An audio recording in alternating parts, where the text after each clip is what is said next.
जय श्री कृष्णा मित्रों। ओम नमो भगवते वासुदेवाय। आप सभी को सुबह का सादर प्रणाम। मैं आपका मित्र, आपका भाई, आपका सखा, आपका पुत्र, जिन भी रिश्तों में आपके साथ में जो लगता हूँ, आपकी अवस्था के अकॉर्डिंग आप सभी का आज एक बार फिर से श्रीमद् भगवद गीता के व्याख्यान में, उसके यथास्वरूप के वर्णन में आप सबका हमारे फेसबुक पेज पे बहुत बहुत स्वागत, अभिनंदन, आभार। चलिए भगवान श्री कृष्ण की भक्ति में लीन होते हैं। उनके जीवन की जो कथाएं हैं उनको तो हमने बहुत सुना हुआ है, लेकिन उन्होंने इस जीवन को जीने के लिए जो उपदेश दिया है श्रीमद् भगवद गीता के माध्यम से, आइए उनको समझते हैं और जो श्रीमद् भगवद गीता यथारूप की जो भूमिका है उसको थोड़ा सा और आगे बढ़ाते हैं। आइए, भौतिक प्रकृति क्या है? गीता में इसकी भी व्याख्या अपरा प्रकृति के रूप में हुई है। जीव को परा प्रकृति कहा गया है। प्रकृति चाहे परा हो या अपरा, सदैव नियंत्रण में रहती है। प्रकृति स्त्री स्वरूपा है और वह भगवान द्वारा उसी प्रकार नियंत्रित है जिस प्रकार पत्नी अपने पति द्वारा। प्रकृति सदैव अधीन रहती है, उस पर भगवान का प्रभुत्व रहता है, क्योंकि भगवान ही नियंत्रक है। जीव तथा भौतिक प्रकृति दोनों ही परमेश्वर द्वारा अधिशासित एवं नियंत्रित होते हैं। गीता के अनुसार यद्यपि सारे जीव परमेश्वर के अंश हैं, लेकिन वे प्रकृति ही माने जाते हैं। इसका स्पष्ट उल्लेख भगवद गीता के 7वें अध्याय में हुआ है। अपरेयम स्थित अस्त्वनाम प्रकृति विद्यम वे पराम जीव भूताम महाबाहु ये दम धारिते जगत। यह भौतिक प्रकृति ही मेरी अपरा प्रकृति है, लेकिन इससे भी परे दूसरी प्रकृति है। जीव भूताम अर्थात जीव है। भौतिक प्रकृति 3 गुणों से निर्मित है: सतोगुण, रजोगुण और तमोगुण। इन गुणों के ऊपर नित्य काल है और इन प्रकृति के गुणों तथा नित्य काल के नियंत्रण व सहयोग से अनेक कार्यकलाप होते हैं जो कर्म कहलाते हैं। अब देखिए, यहाँ पे कर्म की एक परिभाषा दी भगवान श्री कृष्ण ने, और उसके विषय में उन्होंने क्या कहा कि भौतिक प्रकृति जो है वो 3 गुणों से निर्मित है: सतोगुण, रजोगुण और तमोगुण। इन गुणों के ऊपर नित्य काल है और इन प्रकृति के गुणों तथा नित्य काल के नियंत्रण व सहयोग से अनेक कार्यकलाप होते हैं जिन्हें कर्म कहते हैं। ये कार्यकलाप अनादि काल से चले आ रहे हैं और हम सब अपने कार्यकलापों के फलस्वरूप सुख या दुख भोग रहे हैं। जो हम अनादि काल से अपने अनेक प्रकार के जन्मों में जो हम कार्यकलाप करते आए, उन्हीं के परिणाम स्वरूप हम सुख या दुख इस जन्म में भोग रहे हैं। उदाहरणार्थ, मान लें कि मैं व्यापारी हूं और मैंने बुद्धि के बल तथा कठोर श्रम किया, बुद्धि से जो है बल पर कठोर श्रम किया और बहुत संपत्ति संचित कर ली है। तब मैं संपत्ति की सुख का भोगता हूं, क्योंकि यदि मान लें कि व्यापारी में हानि से मेरा सब धन चला जाता है तो मैं दुख का भोगता हो जाता हूं। इसी प्रकार से व्यापार में या जीवन के प्रत्येक क्षेत्र में हम अपने कर्म के फल का सुख भोगते हैं या उसका कष्ट उठाते हैं, यह कर्म कहलाता है। मतलब जीवन का जो भी कार्य हम करते हैं उसके हमेशा 2 पहलू होते हैं, जिसमें हमें सुख की प्राप्ति होती है या दुख की प्राप्ति होती है। तो कर्म के अनुसार जिस तरह से हमारा परिणाम बनता है, जैसा हमारा कर्म होता है उसी प्रकार से हमारा परिणाम बनता है, और जिस प्रकार से हमारा परिणाम बनता है काल के अनुसार, उसी प्रकार से हमें जीवन के सुख या दुख की अनुभूति होती है। ईश्वर, जीव, प्रकृति, काल तथा कर्म। ईश्वर, जीव, प्रकृति, काल तथा कर्म, इन 5 प्रकार की जो सबसे गूढ़ तत्व हैं उनकी व्याख्या भगवद गीता में हुई है। इन 5 में से ईश्वर, जीव, प्रकृति तथा काल शाश्वत हैं। प्रकृति की अभिव्यक्ति अस्थायी हो सकती है, परंतु यह मिथ्या नहीं है।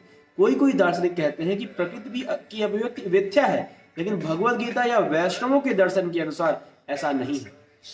जगत की अभिव्यक्ति को मिथ्या नहीं माना जाता, इसे वास्तविक किंतु अस्थायी माना जाता है।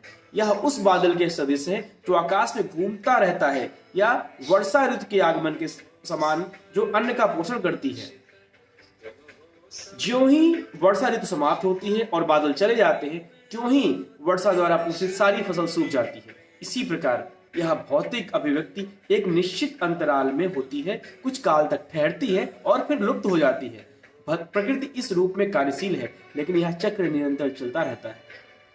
इसीलिए प्रकृति अशाश्वत है, मिथ्या नहीं है। भगवान इसे मेरी प्रकृति कहते हैं। यह भौतिक प्रकृति परमेश्वर की भिन्ना शक्ति है।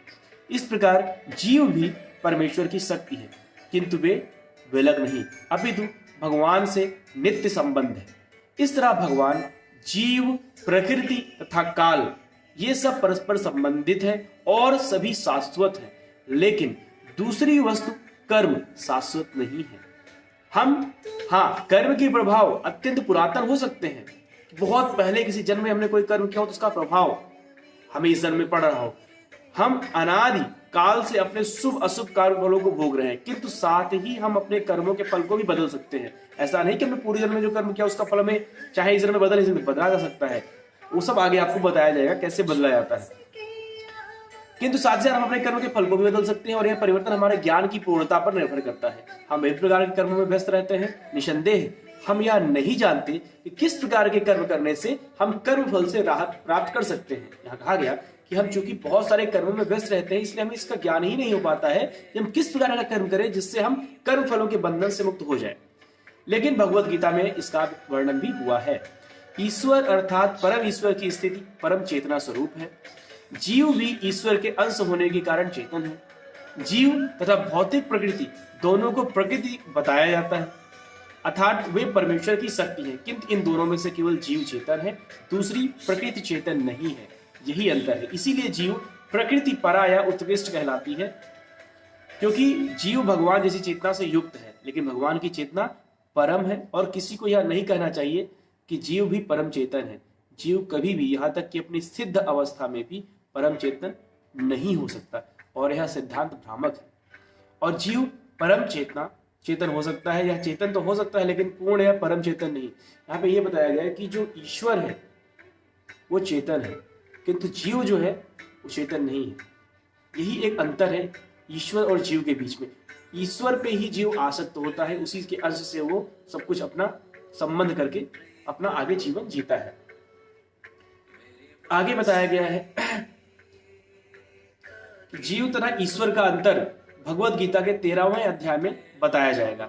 ईश्वर क्षेत्रज्ञ व चेतन है, जैसा कि जीव भी है, लेकिन जीव केवल अपने शरीर के प्रति सचेत रहता है, जबकि भगवान समस्त शरीरों के प्रति सचेत रहते हैं। एक मनुष्य या कोई भी जीव जो भी है, 84 लाख योनि में जो जीव होते हैं, उनका जो चेतना होती है सिर्फ अपने शरीर के प्रति होती है, लेकिन ईश्वर की हर प्रकृति के हर अंश के प्रति उनकी चेतना होती है। चूंकि वे प्रत्येक जीव के हृदय में वास करते हैं, भगवान जो है प्रत्येक जीव के हृदय में वास करते हैं, अतएव वे जीव विशेष की मानसिक गतिशीलता से परिचित रहते हैं। हमें यह नहीं भूलना चाहिए।